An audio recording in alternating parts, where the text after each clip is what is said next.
Okay, so this is the introduction to You Can Heal Your Life by Louise L Hay.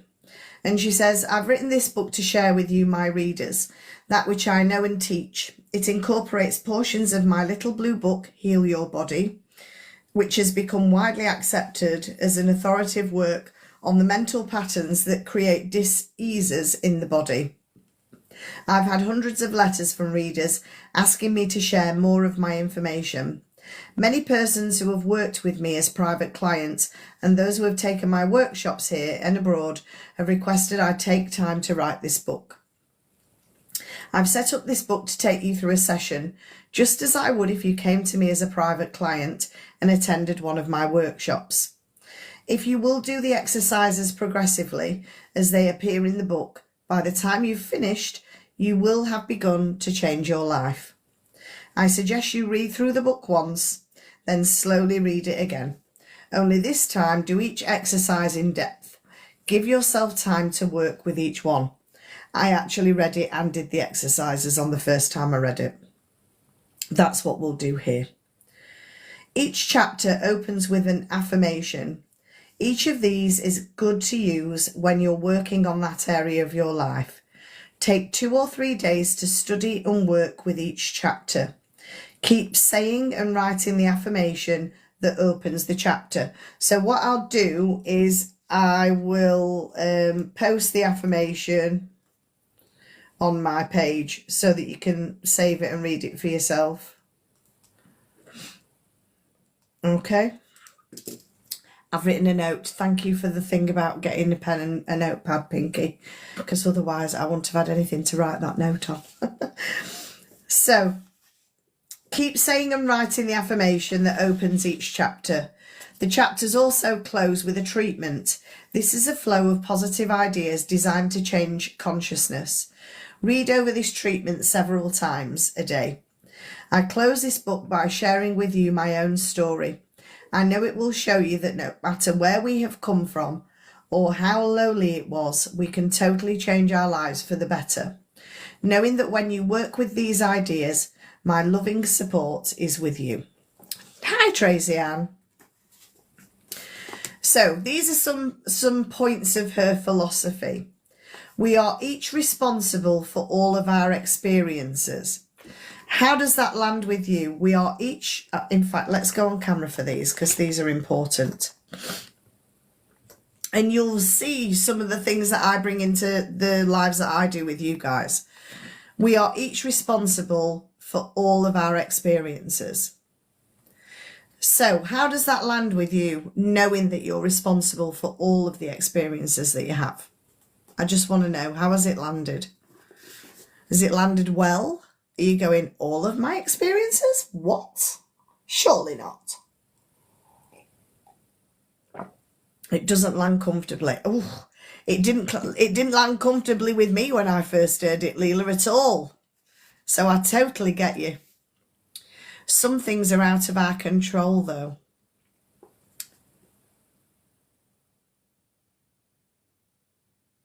So there are things that are out of our control, Ben. And yet our response to whatever that is what we're responsible for. Does that make sense? So there are things that happen with us that are out of our control, and yet it's our response to it that is our responsibility. I feel like it blames me for things that have happened to me. Oh, and uncomfortable. Yeah, that's exactly how I felt, Leela, because remember when I first read this, I'd just come out of an abusive relationship. So yes, every action having a reaction. Absolutely. So rather than thinking that the things that have happened to you and blaming you for it, it's about whatever responses you made at the time. If you can take responsibility for those responses that you made at the time, you can make peace with it. So I could have left my girl. This is how I kind of talked myself through this. I could have left my abusive girlfriend probably about 3-4 months in, because that's when it all started. But what I did was go, oh, it's just a one-off, it's fine. Anybody that's been there will know this thing. And then it happened again. Not too long after, to be honest. And it happened so much, she was poking me so hard. I think I've told this story before. She was poking me and poking me and poking me. And my buttons, I was getting madder and angrier and angrier. And so I wanted to hit her, right? But I am not a violent person. So instead, I ran into the kitchen. I grabbed an old dish from my cupboard, one that had been like a petrol, you know, where you save tokens for the petrol station and you get dishes. It was all the rage in the 80s. Like, cotton, like 80s dish. And I went and threw it at the wall next door just to get my anger out. And I could have left then. The thing is, I blame myself for everything that's happened to me. I feel like I deserve it. Ben, you don't deserve things. Absolutely. Pinky's saying this. You don't deserve them. What this is doing, I want you to, rather than using the word blame, I want you to think about the word responsibility. Because I think responsibility is a word that is much easier for us to digest than the word blame. And as you said before, Ben, it's that every action having a reaction, okay? And you never deserve what's happened to you, okay? Unless you've been like the meanest person in the land, then, you know, but I think if you've been on the other end of some horrific thing, then I don't think you ever deserve that. Yeah. I get that, Ben. I get that. But that's how our brain processes it. It kind of changes it, right? The meanest person in the land. Thanks, Leela. So let's change blame and let's make it about responsibility. Because if we can take responsibility for our actions here on in and going forwards, then that will really help. I think with certain abusers, we carry guilt and shame also. Absolutely. Absolutely. So the more that my ex did what she was doing, and it was all emotional stuff, it was all poking the bear stuff, it was all emotional abuse and financial abuse it then moved on to, then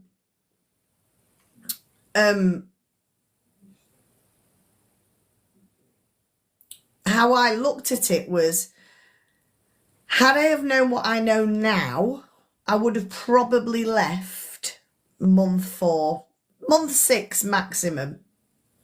What I did instead was stick my head in the sand, think that it would get better, yearn for those moments where it was good,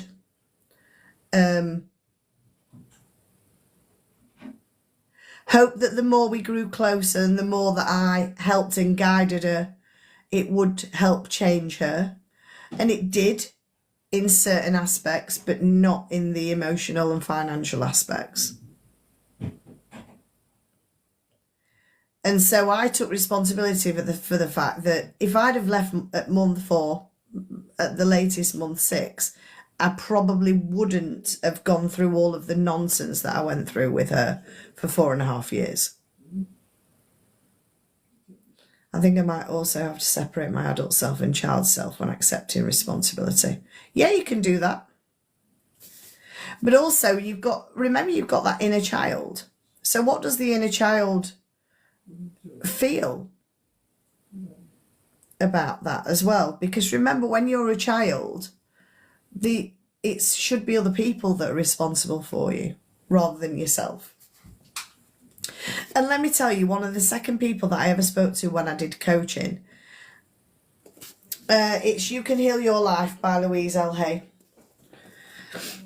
I'm just doing a little talk through of the first philosophy, which is a real tough one to hear.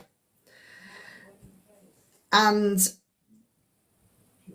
I said to him about we're all responsible for all of our experiences, and his parents had passed on in a car accident when he was 5. And he said, do you mean I need to take responsibility for that? And I said, no. I said, be responsible for the experience that you had around it. So be responsible for all of the things that you've done to keep destroying yourself. He became an alcoholic. All the things you've done to kind of destroy yourself over the years. Be responsible for those actions. The things that you've done. Not that.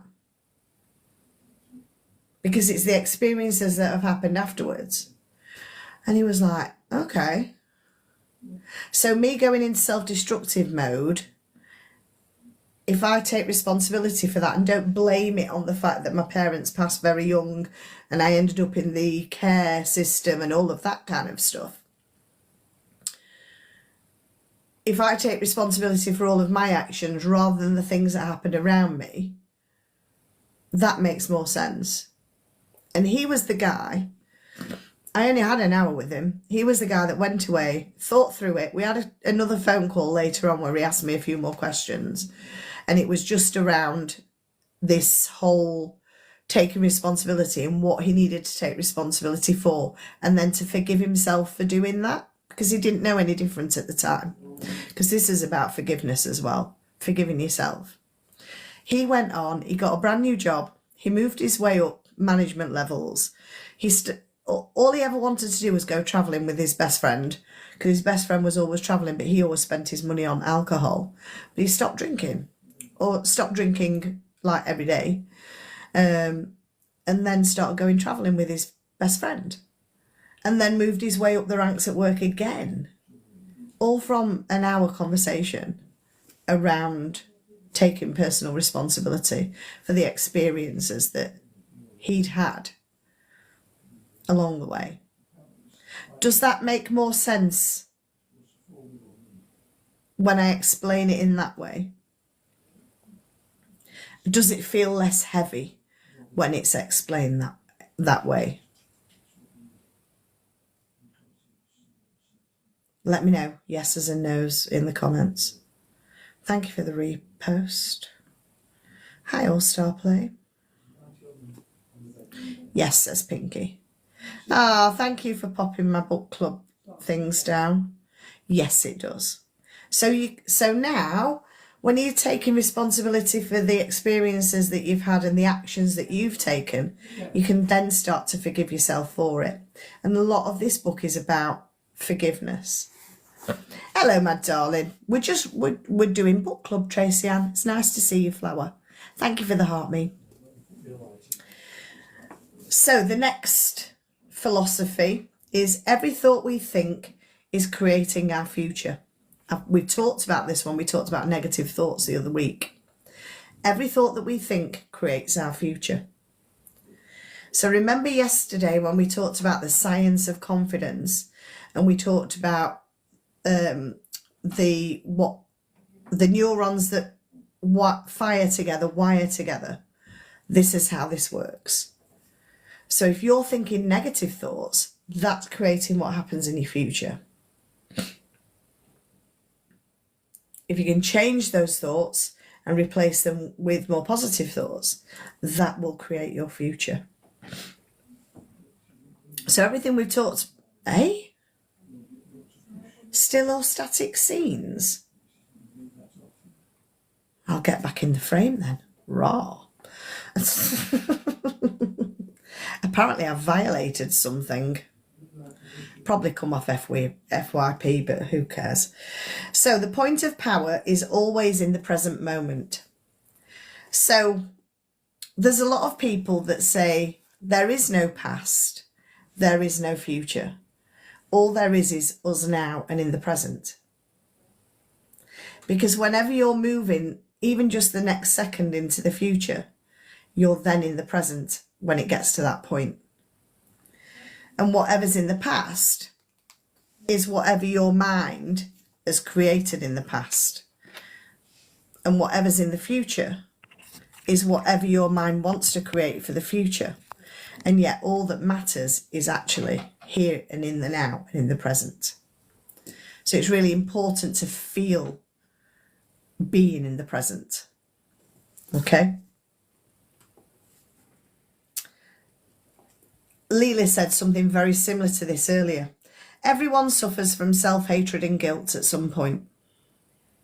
They do.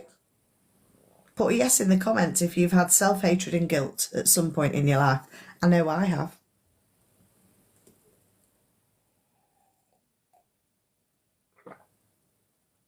Thanks for reposting, guys. Yeah, daily. Yeah.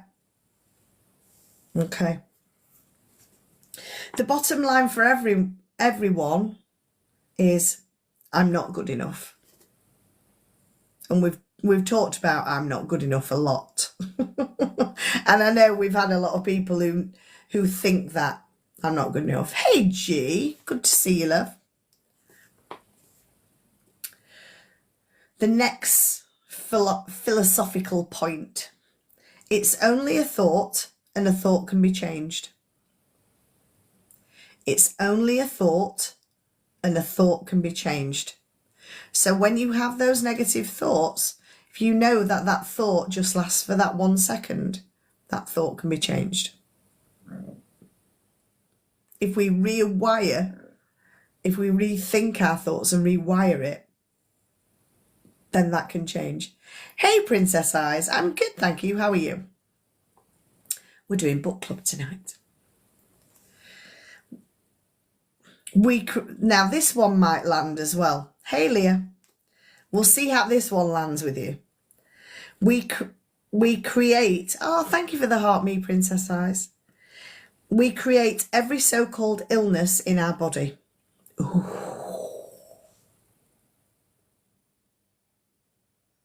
That's harsh, isn't it? I'm good, thanks. Good. Good to hear, Princess. Good to hear. Leah's in the house. How did that land? We create every so-called illness in our body. We'll get to the point where we go through the some sections of the little blue book of Heal Your Body, which is in this book. I've gone to it before for some things. Resentment, criticism, and guilt are the most damaging patterns. I could accept that, but I don't have certain illnesses that others may experience. Yeah, I get that. I used to work with a lady who worked with cancer victims, and the reason she worked with cancer victims is she'd had cancer 5 times, and she'd recovered from every single one of them. And she'd recovered from every single one of them holistically. And whenever she used to pass clients to me, oh, thank you, Bet. Thank you, everybody, for getting me to 10K. That's amazing. Give yourselves a clap in the comments. Whenever she used to send a client to me, and we used to explore when they thought their cancer started, it was always around stress at work. Always around stress at work. There was occasional like stressful family things that had gone on, but the majority of people she sent to me, they thought that their cancer came from certain times where there'd been intense stress at work. And so that's how we resolved it. That's one of the ways we resolved it. And then other ways that it was, she used to work with them on nutrition. She used to have this holistic kind of, it was like a stick. Thank you for the heart, me, Leah. It was like a stick thing. I don't know what she called it, but she used to get little cancers on her face, and she'd take it out with this stick thing. So it was like this real kind of holistic way of doing things, but it was like a vibrational stick, and the vibrations were of a certain wavelength to take away the cancer. What about if you're born with something? I think from what she says in this book later, if you're born with something, then it's come through from a generational pattern. And so it's not the, clearly the start of that isn't that person's responsibility. It's somebody in the past where it's maybe happened with them. And it can go back generations and generations and generations. That's why when I use timeline therapy, we work in generations and past lives, actually. Yeah, you have EDS. Yeah, I remember you saying you got EDS. EDS. So even if you've not personally created it, it's come from somewhere in your generations. Releasing resentment can dissolve many illnesses, even cancer, because a lot of people resent what they have. And we must release the past and forgive everyone. So if we release the past and forgive those people, we don't have to forgive them to the faces, by the way. We don't have to write them a letter and forgive them in a letter, which is what a lot of people do. But what we do is do forgiveness exercises, and there are forgiveness exercises later on in this book. And I have a fantastic forgiveness exercise that I learned when I was learning timeline therapy that I can do as well later on. And when we release the past and when we forgive other people that are from our past, whatever they've done to us, forgiveness isn't about them, it's about you. And what a lot of people think is forgiveness is about the other person. Oh, I'll never forgive them. They did the worst things to me. But actually, once I forgave my ex-girlfriend, I've actually not seen her since. It's been fabulous. It's been amazing. There's been nothing that's been a problem, whereas up to that point, she always kept appearing on the scene somewhere or other. Whether it was hanging about with my friends or whatever.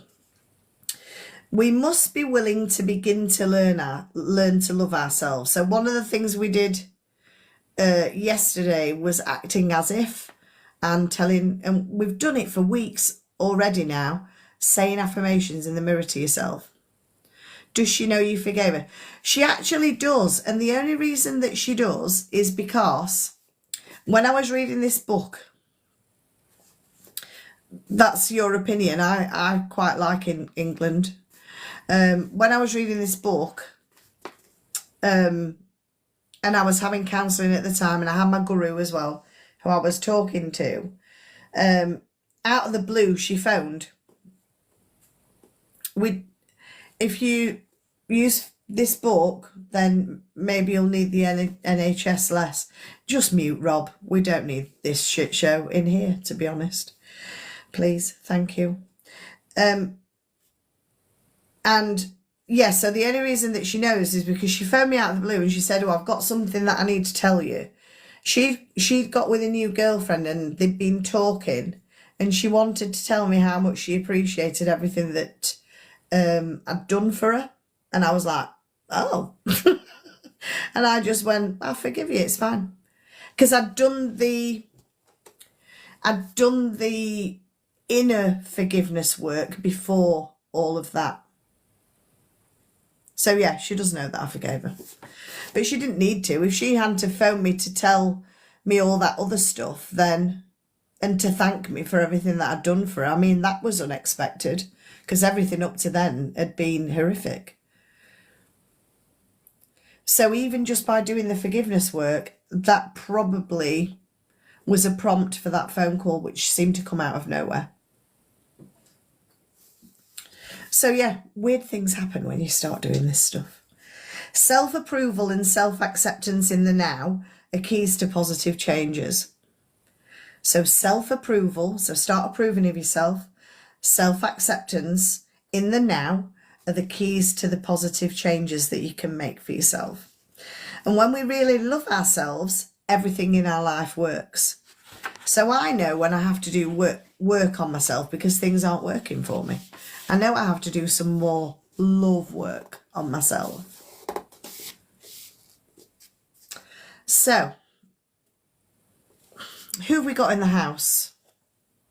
Who do we have in the house? Nope. That's the one that I need. Right, okay. Shall we just keep it without being a sub live? Or shall I test the sub thing? Shall I give it a test so we know how it works?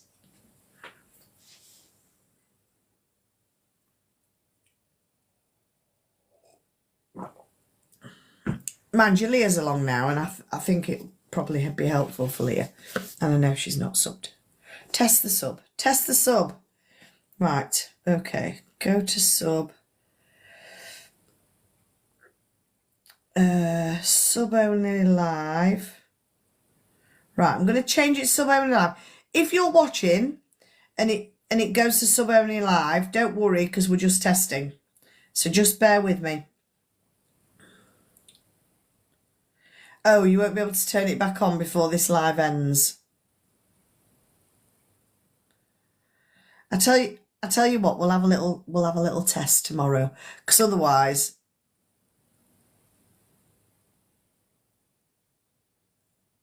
I've not even got to the end of the. I'm not even on chapter 1. We're just about to start chapter 1. So I'll put these philosophies on my page.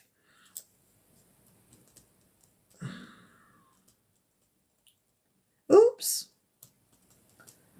So then you can have a look at them and see how they land with you there. Okay.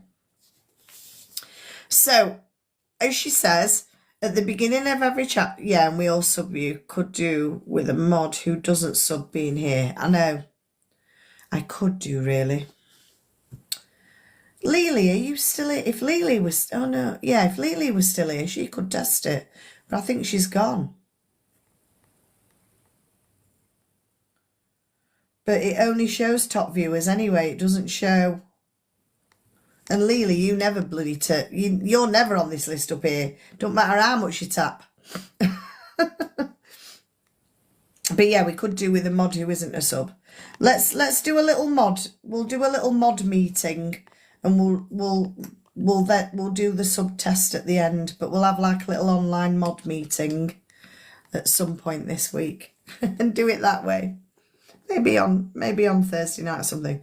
So, as she said, before each chapter, there's an affirmation. Oi, oi. Well, we're reading this book today, You Can Heal Your Life, which is one of the books on the thing, on the pinned. But I've only found the set of 4 or the set of 6 or whatever it is. But I do have the single book here. And they do the single books, or they did do the single books anyway. So here's the affirmation. In the infinity of life where I am, all is perfect, whole and complete. And yet life is ever changing. There is no beginning and no end. Only a constant cycling and recycling of substance and experiences.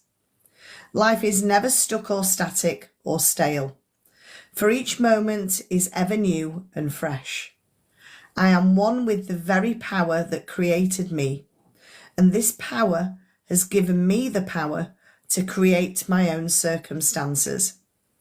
I rejoice in the knowledge that I have the power of my own mind to use in any way that I choose.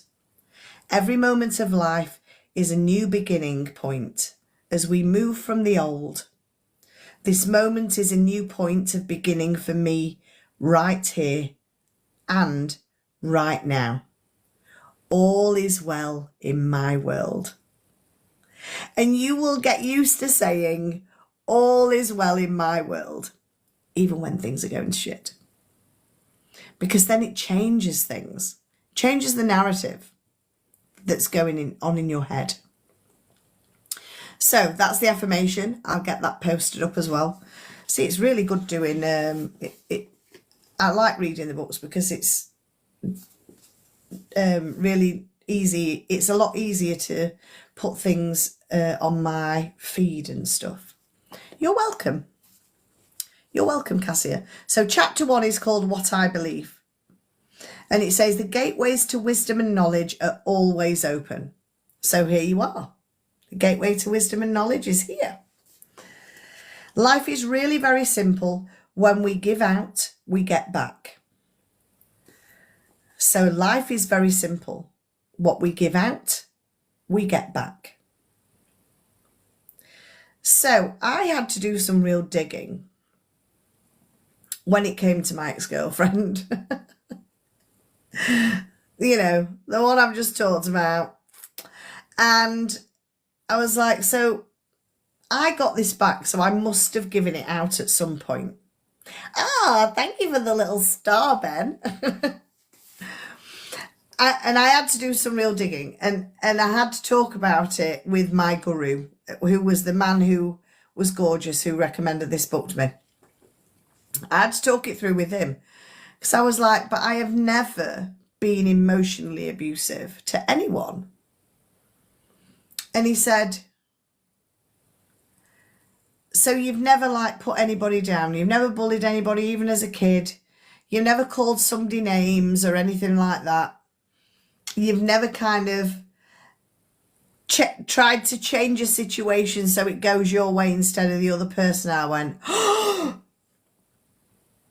my God, yeah, I have. And 2 situations came to mind. Bearing in mind, I got bullied loads at school. But there was this lad that had the brightest ginger hair in school, and I used to call him Duracell.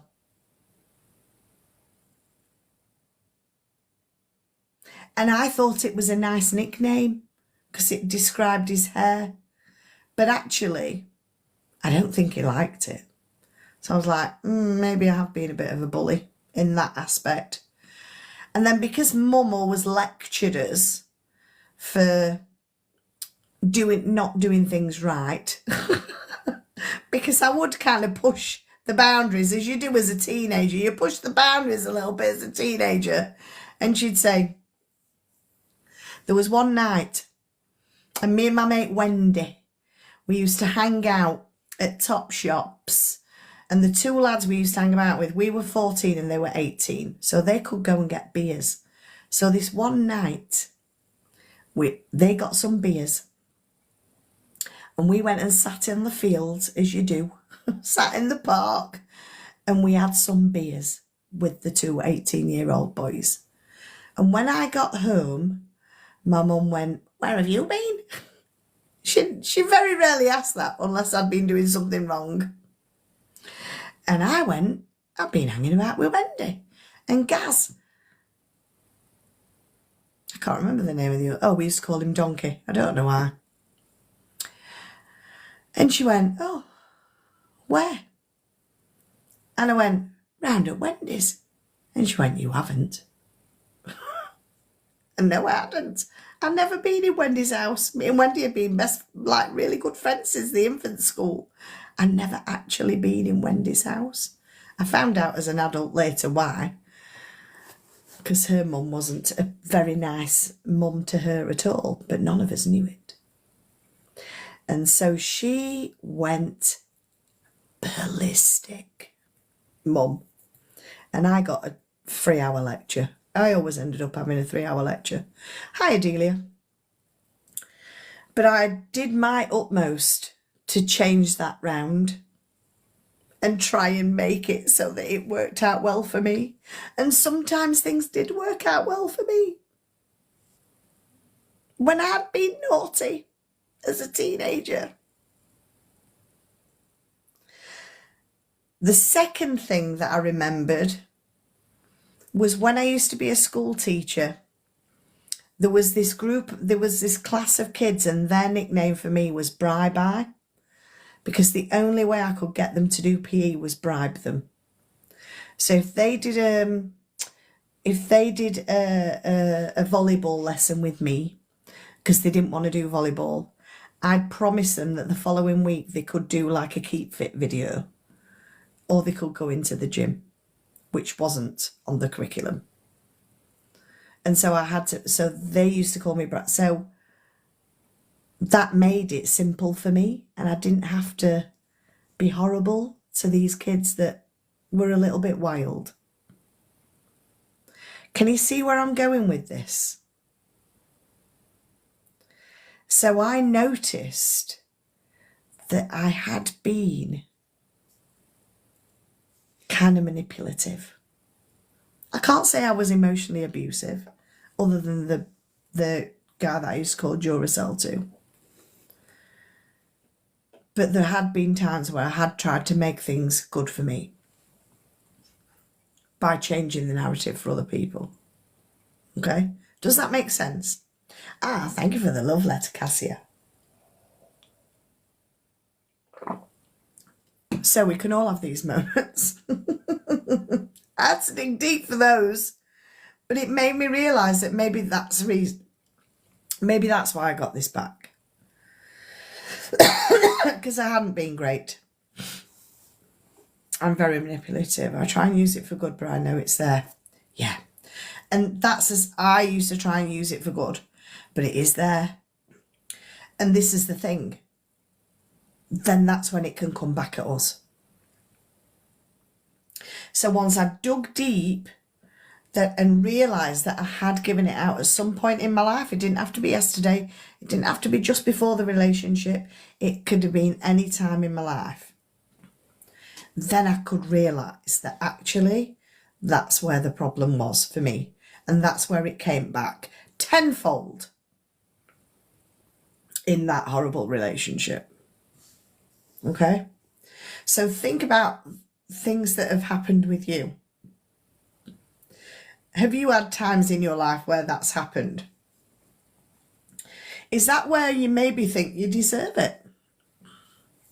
And it's not that we deserve it, it's that we've attracted it in a different way.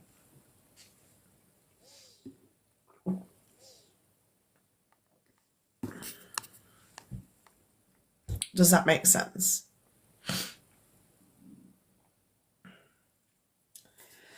So let's go back to this. What we think about ourselves becomes the truth for us. I'm going to repeat that line. What we think about ourselves becomes the truth for us. I believe that everyone, myself included, is responsible for everything in our lives, the best and the worst. Every thought that we think is creating our future. Each one of us creates our experiences by our thoughts and our feelings. The thoughts we think and the words we speak create our experiences. We create the situations and then we give our power away by blaming the other person for our frustration. I know I keep getting rid of them, Pinky. If it's not anybody I know, they're not coming in the box. I always give my partners what they want and I get nothing for it. So this is what I'm meaning here, Cassia. It's not that it's all these things don't happen straight away, but it will happen in the future. So if you give your partners what they want and then you're wanting something in return, that's also not going to work. Because it's like you're only doing it for something in return. Whereas if you did it without thinking that there'd be a return, it wouldn't be a problem. So we create the situations and then we give our power away by blaming the other person for our frustration. No person, no place, and no thing has any power over us, for we are the only thinkers in our mind. When we create peace and harmony and balance in our minds, we will find it in our lives. Just going to brush my daughter say, yeah, that's fine. No worries, Leela, thank you. There you go, Cassia. So which of these statements sounds more like you? Statement number one, so you're going to put a number one or a number two. Number 1, people are out to get me. Number 2, everyone is always helpful. So do you say to yourself, people are out to get me? Put a number 1. If you say to yourself, everyone is always helpful, put a number 2 in the comments. If you're in the comments, of course. Or you might just be listening to me reading, I don't know. Getting on with your night.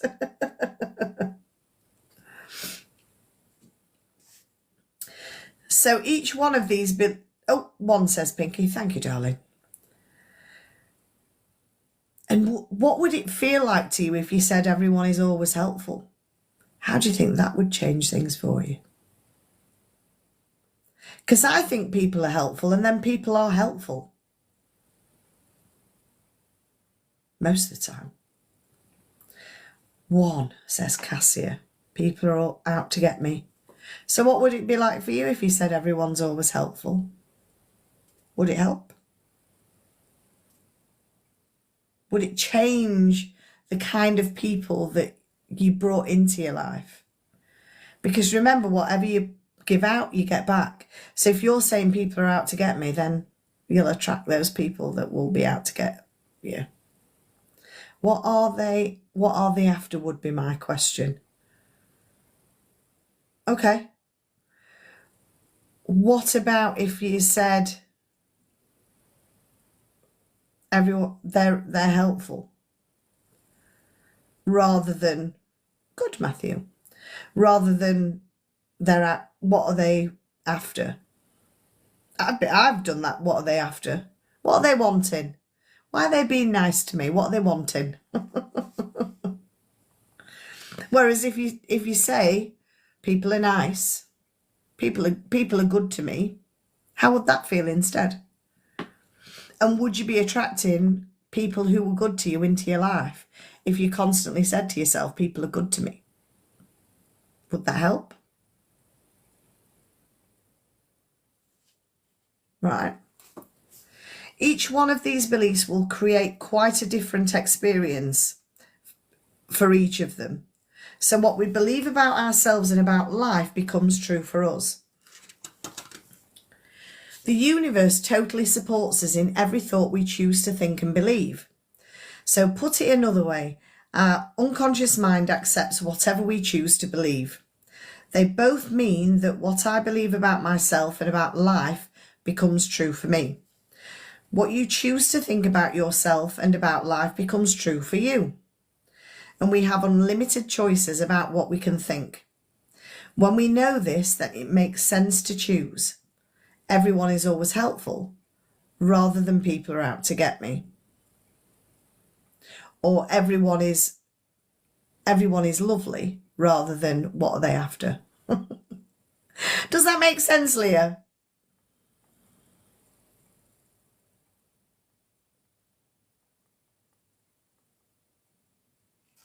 Okay. Next one. The universal power never judges or criticises us. There you go, Leah. It only accepts us at our own value. Then it reflects our beliefs in our lives. If I want to believe that life is lonely and that nobody loves me, then that's what I will find in my world. I hope you're still here, Ben, listening to this. However, if I'm willing to release that belief and to affirm for myself that love is everywhere and I am loving and lovable, and to hold on to that new affirmation and to repeat it often, then it will become true for me. Now loving people will come into my life. The people already in my life will become more loving to me, and I will find myself easily expressing love to others. So I have no problem telling people that I love them. And what I love is that Pink is always the same. Pink is always like, I love you. And when you send out that love, you will get it back. Most of us have foolish ideas about who we are and many, many rigid rules about how life ought to be lived. This is not to condemn us, for each of us is doing the very best we can at this moment. If we knew better, if we had more understanding and awareness, then we would do it differently. Please don't put yourself down for being where you are. Listen to this. Please don't put yourself down for being where you are. The very fact that you found this book and have discovered this book means that you are ready to make a new positive change in your life. Acknowledge yourself for this. What about these phrases? Men don't cry. Women can't handle money. Whew, they're limiting ideas, aren't they? How could you change those? If men express their emotions, then they'd be able to release all that was bottled up inside. Women can handle money. There are some fantastic women who've earned their own money. And I can be one of those. What about that? Would that change it? When we are very little, we learn how to feel about ourselves and about life by the reactions of the adults around us. It is the way we learn what to think about ourselves and about our world. Now, if you lived with people who were very unhappy, frightened, guilty or angry, then you would have learned a lot of negative things about yourself and about your world. You'll probably say to yourself, I never do anything right. It's all my fault. If I get angry, I'm a bad person. And beliefs like that create a very frustrating life, but they are learnt beliefs. When we grow up, we have a tendency to recreate the emotional environment of our early home life. This is not good or bad, right or wrong. It's just what we know inside as home. We also tend to recreate in our personal relationships the relationship we had with our mothers or with our fathers or what they had between them. Think how often you have had a lover or a boss who was just like your mother or father. We also treat ourselves the way our parents treated us. We scold and punish ourselves in the same way. You can almost hear the words when you listen. We also love and encourage ourselves in the same way if we were loved and encouraged as children. I always say sorry and Leah tells me to stop saying sorry. You don't need to say sorry half the time you say sorry, that's probably why. Lots of people do that. Hey Dee, you never do anything right, it's all your fault. How often have you said that to yourself? Or have you said to yourself, you are wonderful, I love you? How often do you tell yourself this? I get that I'm saying this lots of the time. So how about changing that and saying to yourself, I'm wonderful, I love you? Tell yourself that on a daily basis. Would that be better than you never do anything right and it's all your fault? How do you think that would change your life if you started to change that narrative? Be good, that, wouldn't it? This is why I do the affirmation stuff and talk about saying I love you and all that kind of stuff. Then I say sorry for saying sorry. Stop saying sorry, Pinky.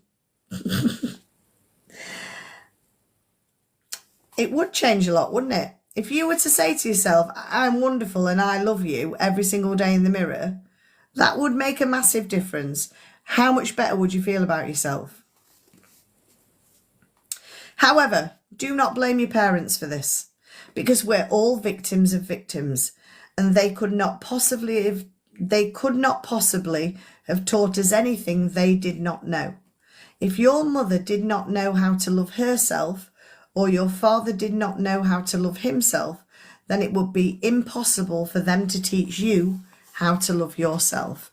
This is another reason how I started forgiving my mum. They were doing the best they could with what they'd been taught as children.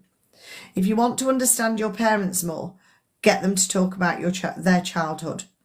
And if you listen with compassion, you'll learn where their fears and rigid patterns have come from. Those people who did all that stuff to you were just as frightened and scared as you were. Hey Lily, So think about that. This is how I started to forgive mum, because when I moved home, I used to say, oh, you're my gorgeous mum, aren't you? And she'd go, no, I'm not.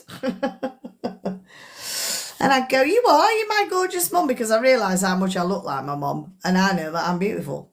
So I was like, but you're my beautiful mum. And she'd be like, no, I'm not. No, I'm not.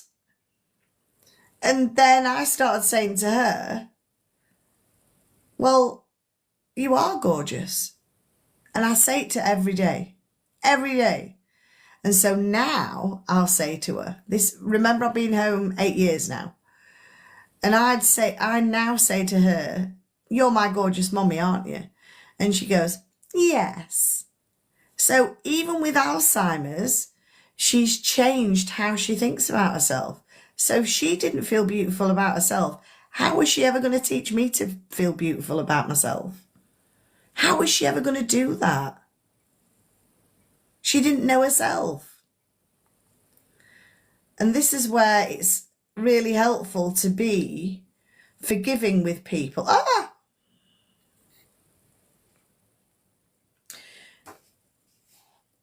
Now, this is another one. This is from Louise. I'm going to read this to you because this might need to land a little. Each one of us decides to. I believe that let me start this again. I believe that we choose our parents. So just pause that. Just pop yourself on mute, Cassia, a moment. Each one of us decides to incarnate upon this planet at a particular point in time and space. We've chosen to come here to learn a particular lesson that will advance us upon our spiritual evolutionary pathway. We choose our sex, our colour, our country, and then we look around for the particular set of parents who will mirror the pattern we are bringing in to work on in this lifetime. Then we grow up, we usually point our fingers accusingly at our parents and then say, you did this to me. And really we chose them because they were perfect for what we want to work on in this lifetime, for what we need to overcome.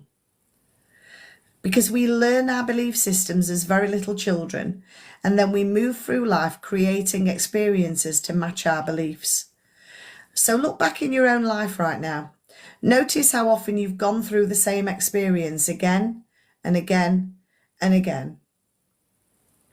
What if you believe that you created those experiences over and over because they mirrored something that you believed about yourself?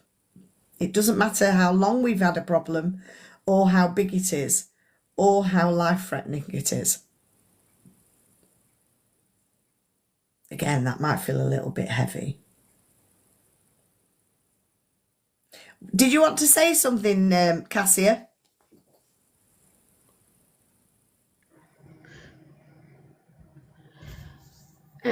Everything what you're reading is kind of like for me, because I'm giving people what I can, and kind of I don't get nothing.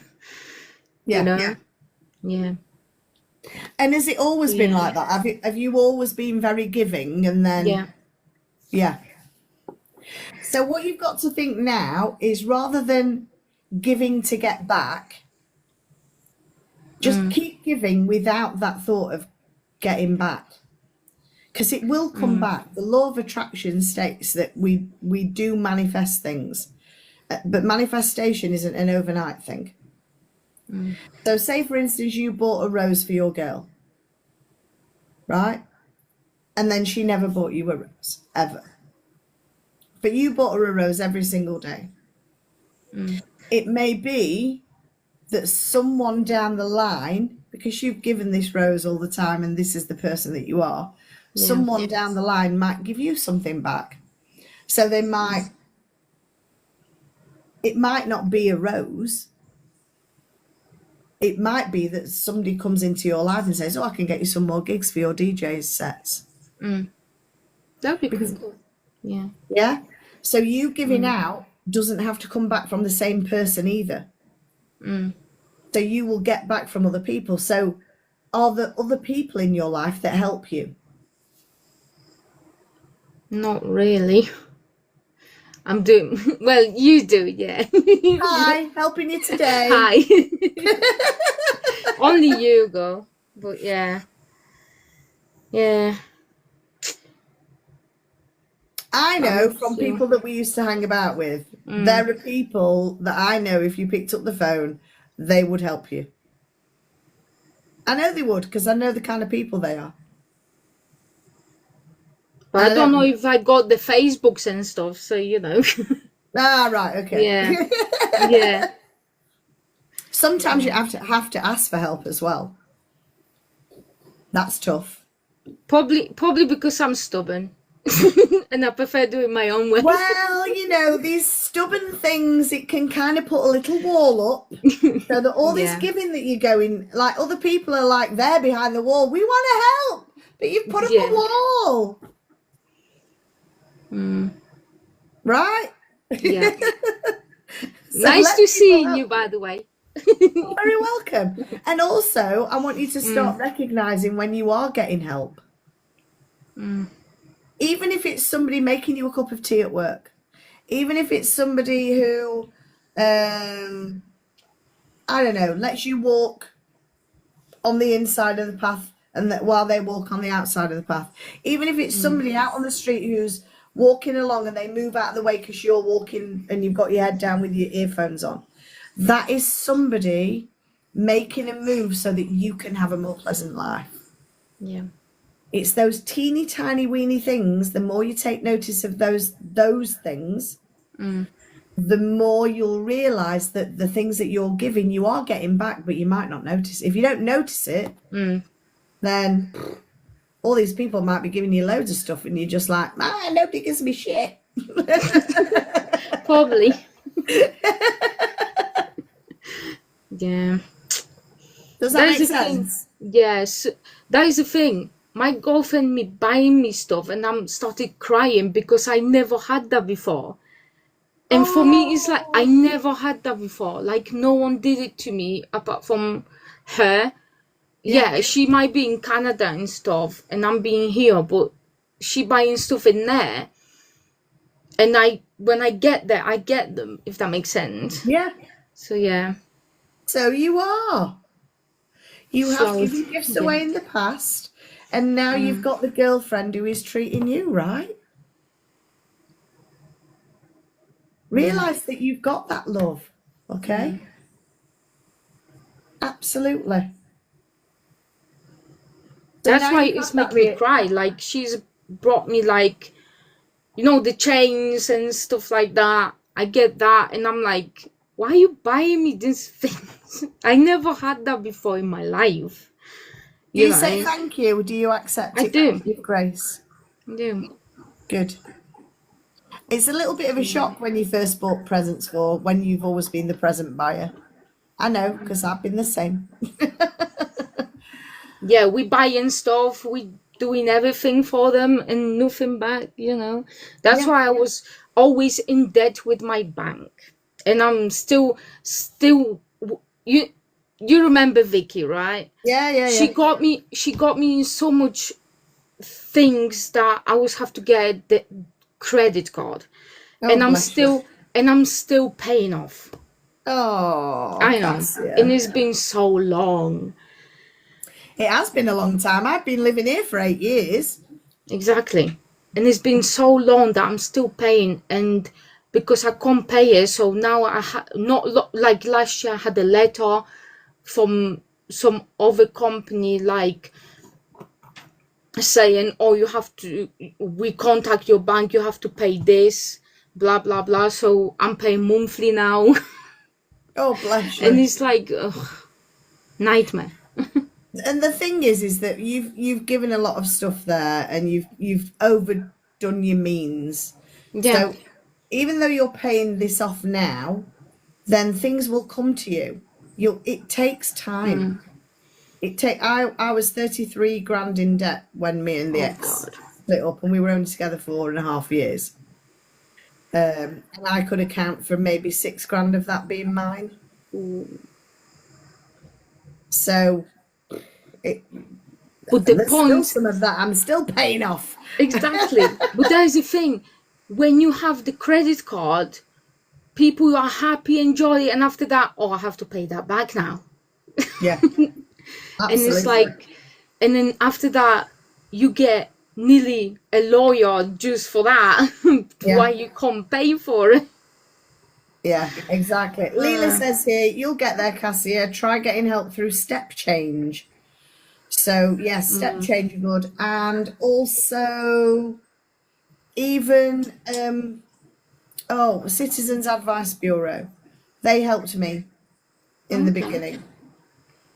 But I buy I'm nearly things in paying my... off. I'm nearly paying off. Next month is going to be last payment of it, and I'm done Oh, with credit cards. So, yes.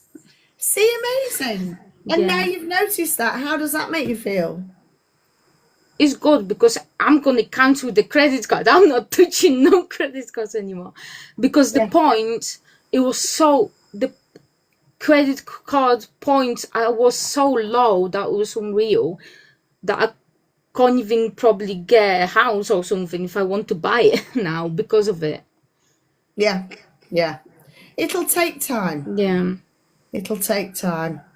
And Le- not long ago, I had a job and then they cut me off. It was only a month, but yeah. still, they cut me off like a week ago. And I was like, what? What did I do now?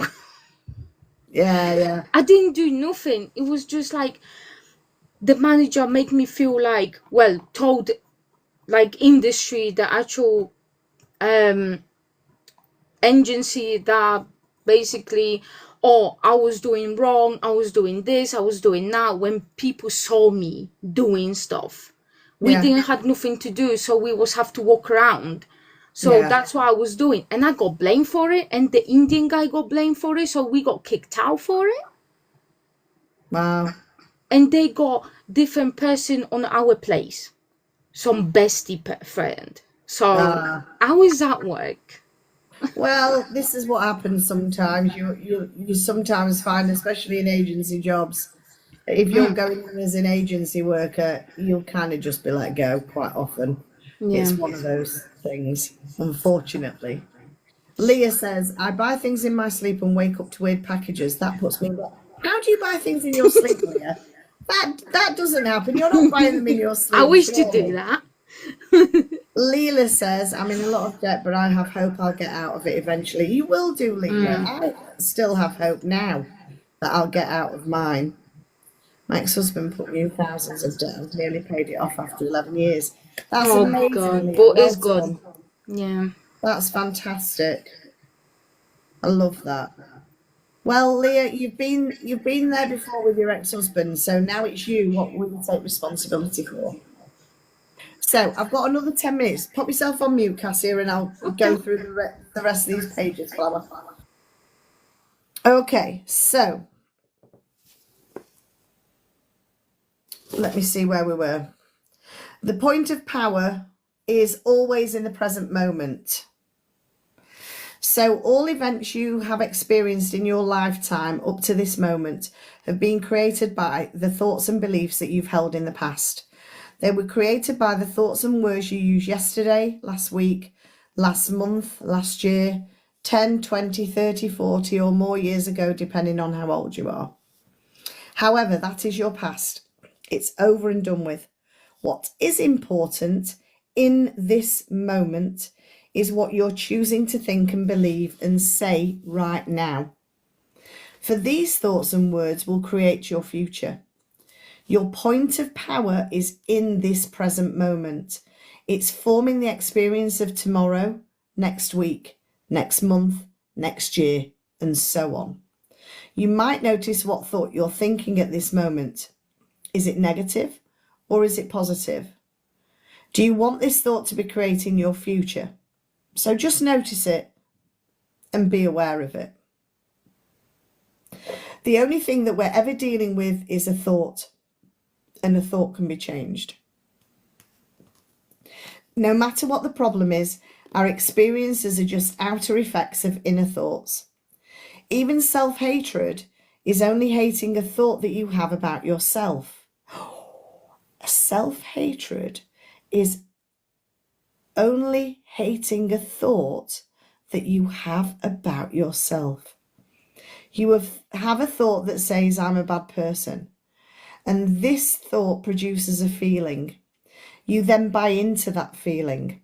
However, if you don't have the thought, you won't have the feeling. And thoughts can be changed. So if you change the thought, the feeling goes. This is only to show us where we can get many of our beliefs. Hey, Raylene. But let's not use this information as an excuse to stay stuck in our pain. The pain has no power over us.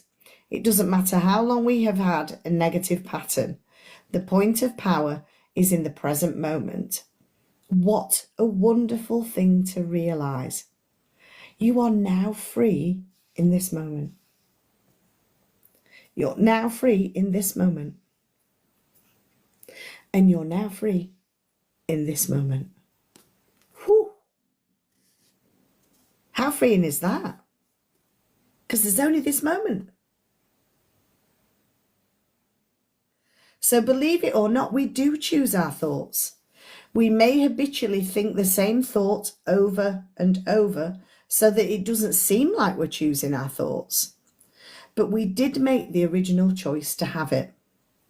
So we can refuse to think certain thoughts. Look how often you've refused to think a positive thought about yourself.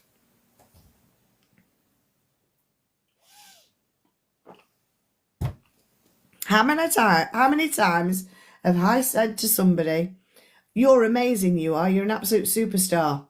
And they've gone, nah, shut up, I'm not like that.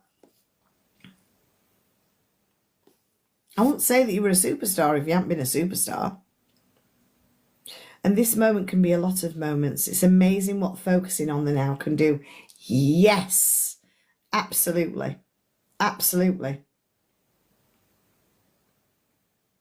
So when somebody gives you a compliment, stop batting it away. You're not in a game of thought tennis.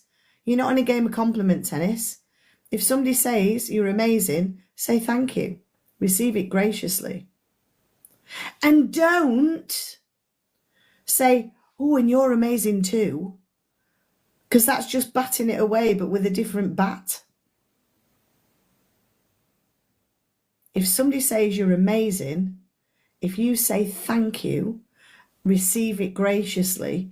If you want to tell them later on that they're fantastic because you really want to tell them anyway, then yes, but don't do it in that moment. It's batting it away.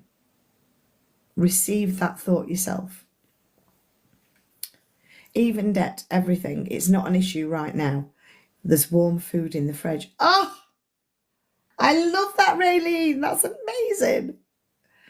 Yes, it's not an issue right now. In this present moment, what we're doing right now is the important thing in this present moment. And even when this finishes, the right now after that, that's what's important then. Okay?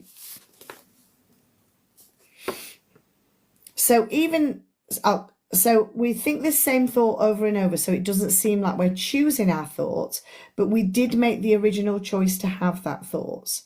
We can refuse to think certain thoughts, and look how often you've refused to think a positive thought about yourself or you've battered it away. Well, you can also refuse to think a negative thought about yourself. Oh, thank you, Ben. That's amazing. Thanks for tapping, guys. 15K is a great thing. It seems to me that everyone on this planet who I know or have worked with is suffering from self-hatred and guilt to one degree or another. The more self-hatred and guilt that we have, the less that our lives work. The less self-hatred and guilt that we have, the better our lives work on all levels. So the innermost belief for everyone I've worked with is always, I'm not good enough. We've talked about this a lot, haven't we? And then we often add to that, and I don't do enough, or I don't deserve it. Does this sound like you? Often saying or implying or feeling that you are not good enough. But I want to ask you, for who are you not good enough? For who? Who is it you're not good enough for? And according to whose standards is enough?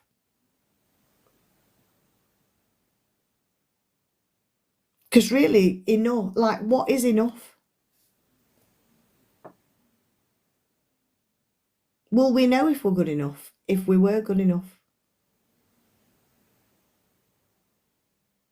Would we know it? Because I can guarantee you that you're probably good enough right now. And yet your beliefs are saying otherwise. And if it's your own set goals, or give your head a wobble. I love that saying. I like it when Ben ponders. If this belief is very strong in you, then how can you possibly have created a loving, joyous, prosperous, healthy life?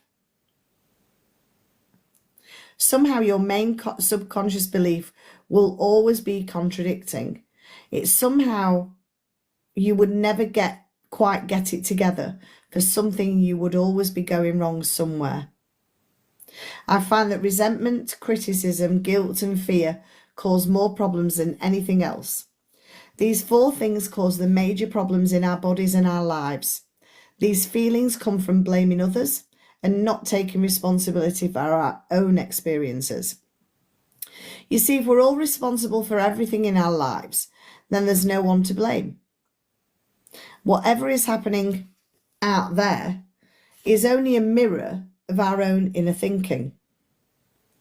I'm not condoning other people's poor behaviour, by the way, but it is our beliefs that attract people who will treat us in that way. If you find yourself saying, everyone always does such and such to me, criticises me, is never there for me, uses me like a doormat, abuses me, then that's your pattern. There's some thought in you that attracts people who exhibit this behaviour. When you no longer think that way, they'll go elsewhere and do the same to somebody else. You'll no longer attract them. So the following are some results of patterns that manifest on the physical level. Resentment that is a long-held resentment can eat away at the body and become the dis-ease we all call cancer. Criticism as a permanent habit, whether it's criticism of yourself or criticism of others, can lead to arthritis in the body. Damn, I've been criticising people. I've got arthritis in my thumbs. I know there's an arthritis affirmation. I'm going to take that on board. When a client comes to me with a lot of pain, I know that they're holding a lot of guilt. Because guilt always looks for punishment, and punishment creates pain. Fear and the tension it produces can create things like baldness, ulcers, and even sore feet. I've found that forgiving and releasing resentment will dissolve even cancer. And while this may sound simplistic, I have seen and experienced it working. I think I've got arthritis in my finger after all this tapping. I'm very grateful for all of your tapping, Ben. You're doing amazing. This is the last section I'm going to read for this evening. A, I need a wee. And B, it's a podcast at 10 o'clock. So we can change our attitude towards the past. So the past is over and done. We cannot change that now. Yet we can change our thoughts about the past. How foolish are we for punishing ourselves in this present moment because someone hurt us long ago in the past? How daft is that? They don't know it. Only we know it. I often say to people who have deep resentment patterns, please begin to dissolve the resentment now when it is relatively easy. Don't wait until you're under the threat of a surgeon's knife or on your deathbed, when you may have to deal with panic too. When we're in a state of panic, it's very difficult to focus our minds on the healing work. We have to take time out to dissolve the fears first. So if we choose to believe we're a helpless victim, and then that's all hopeless, then the universe will support us in that belief, and we'll just go down the drain. So it's really important, really vital, that we release these foolish, outmoded, negative beliefs that do not support us and nourish us. We need a concept of something that is for us and not against us. So to release the past, we must be willing to forgive. Yes, Ben, you are enough. I'm pleased you've put that. We need to choose to release the past and forgive everyone, ourselves included. We may not know how to forgive, and we may not want to forgive, but the very fact that we say we are willing to forgive begins the healing process. It's imperative for our own healing that we release the past and forgive everyone. I forgive you for not being the way I wanted you to be. I forgive you and I set you free. Let me record this facing the camera, because I'll put this I'll cut this out of the video and I'll put it on my page. I forgive you for not being the way I wanted you to be.